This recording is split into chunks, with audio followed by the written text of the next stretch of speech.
A lot of small airports disappeared in the 50s and 60s, but the rarest one of them all was the planned airfield in Palos Verdes. Let's find it today on PCZ TV. PCZ TV. So I talked about some of the disappearing airfields, so let's review some of the area airfield history to get an idea of what sort of things were happening. Some of the earliest fields were in Inglewood in 1925, San Pedro in 1927, Culver City 1927, Wilmington in 1934, and two in Gardena in 1927 and 1939. And there was even a second field in Torrance in 1946. As you can tell by the images, these fields were pretty primitive. By and large, just a grass-covered area with an average length between 1,800 and 2,000 feet. And none of these fields are still here. Inglewood closed in 1941, just before the war.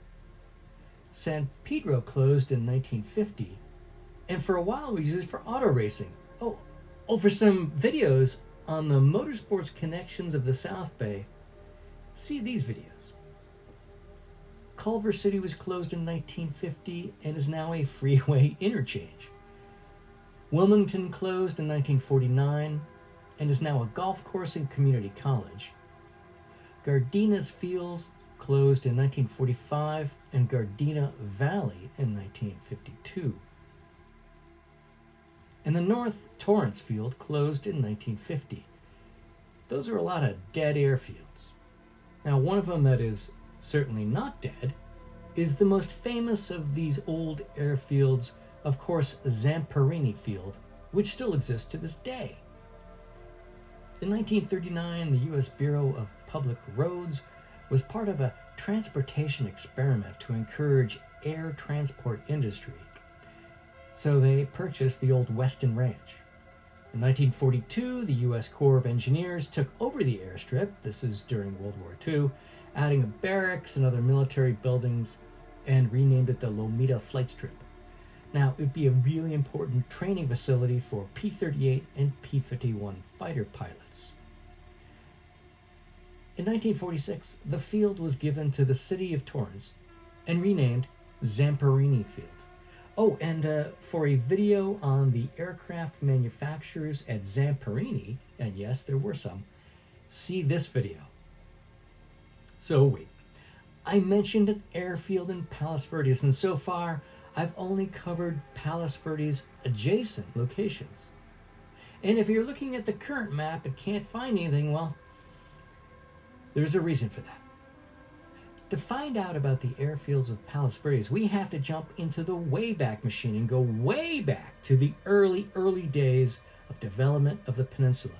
You see, Frank Vanderlip purchased Palos Verdes in 1913 and began to create a planned community. In aviation, well, it was not part of the initial plan. You see, the Wright brothers had the first flight of a plane just 10 years before the purchase of the peninsula. But it was really during World War I that spurred on aircraft development. So after World War I, the plane was well established. And in 1928, there were over 20 airframe and aircraft engine manufacturers located in Southern California. And planes were viewed as a viable transportation alternative. It was a crazy time. LA was opening around 53 landing fields within 30 miles of City Hall. Now, this seems crazy, but don't forget, back then there were no freeways. And the red car trolley system did not extend into Palos Verdes. So the future for Palos Verdes was aviation? Everything is chrome in the future! Now, in this time frame, the world was still trying to figure out the best way to leverage these newfangled flying machines. Sort of like the way we're trying to figure out the autonomous flying cars today. Seem like a good idea? Eh? Well, then, no surprise, the PV powers that be looked towards the skies to connect the far-flung peninsula to the bigger metropolis.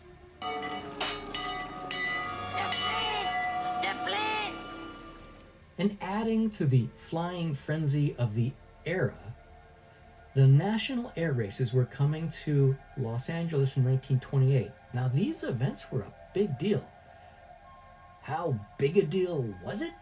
Well, so much so that the city of LA invested a lot of money to create a new field, Mines Field, for the event. In fact, by the standards of the day, Mines Field, which is now LAX, was huge. It was built on a former barley field in only 58 days, specifically for the races. There were 3 runways of 7,000 feet length, exposition building, massive wooded grandstand, 14 miles of road built just for this event. It took over 1,000 workers and several thousand more contributors to the project to develop this venue. So, in 1928, Palos Verdes Estates employed Major E.H. Wilson to help establish an airfield. Now, Major Wilson had previously flown in the First World War and also worked with Glenn Curtiss of Curtiss Aircraft fame. And he was tasked with finding a suitable location above the fog belt. By the way, I couldn't find anything about Major Wilson beyond this short blurb. Anyway, planes of that era were still predominantly biplanes. I mean, this was the era of barnstorming, flying surplus military aircraft. I mean, heck, the U.S. military aircraft at the time were still biplanes also. And Major Wilson's plane in this picture is a Curtiss Jenny, the ubiquitous American World War I surplus aircraft. Although this particular one is a Canadian-built variant, the JN4C, and interestingly enough has Canadian registration. And now for something completely different. All right, well, let's search for an airfield, but looking at the geography of the peninsula, there isn't a lot of, shall we say, flat space available that was open at the time. Most of it already had roads and plans, so what the heck? Well, we think of airports now as massive facilities, but back then, as I mentioned earlier, grass fields were still the norm. And the planes of the era didn't need the 3,000 to 5,000 feet of runway for general aviation that we have now. Oh, just for reference, the shortest runway at LAX is almost 9,000 feet long. And at Zamperini, the shortest runway is 3,000 feet long. So how long were the airfields back in the 20s? Well, a contemporary airfield was the Grand Central Airfield in Glendale. It consisted of 1,200 feet of rolled dirt. And it's likely that this similar composition was intended for Palos Verdes given the geography. In fact, there are currently 9 airfields in the US still under 1,000 feet long. So we have a rough idea of size. Now where to put it? And as mentioned before, many of the flat areas were already populated or had roads or would be planned. So, well, the site of the current Terranea would make sense. In this era, it was at most used by the Japanese farmers. And for a video of the Japanese farmers of Palos Verdes, take a look at this video. Now, if they can fit a golf course in this area, which is relatively flat, they should be able to put a grass airfield in, right? So was it here? I mean, if you use the golf course, it would be over 2,300 feet long. And if you use the roadway, it would be over 3,000 feet long. So quite a viable option. So it was this, right? How about no? Now, don't forget that at this time, all building in Palos Verdes Estates had to clear the city's art jury, which has been described as intense and arbitrary. Would they allow an airfield, a dirt airfield, into their planned community? According to the history of Palos Verdes Estates, the field would be Palos Verdes Estates adjacent. Now, the proposed location confuses me. It's now the location of an apartment block. but the location itself is not terribly flat for a big runway. The apartment complex appears to be only around 690 feet or so long, and the surrounding area falls off dramatically. Looking across the street from the apartment, this white truck is where the road starts to slope significantly. So using as much flat ground as possible, this airfield would be at most approximately 750 feet long. Not very long indeed. It would be one of the 5 smallest airports in the world if it still existed today, with no margin for pilot error. Honestly, I'm not even sure a plane ever landed in the area described. In any case, as you can probably guess, the field proposal fell flat. The coming of the Great Depression put a damper on all frivolous things, and frankly, even if they had made the airfield, it would have been obsolete quickly, and it probably would have closed like most of the airfields we talked about earlier. But wait! There's more!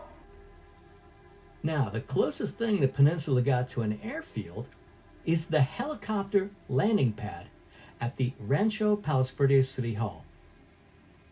And this was put in to support the Nike missile base that was there at the time. And for a video on the Nike missile base, watch this video. So there you go. The lost and now found Airfield of Palos Verdes. If you've been watching this far, I thank you. Bye!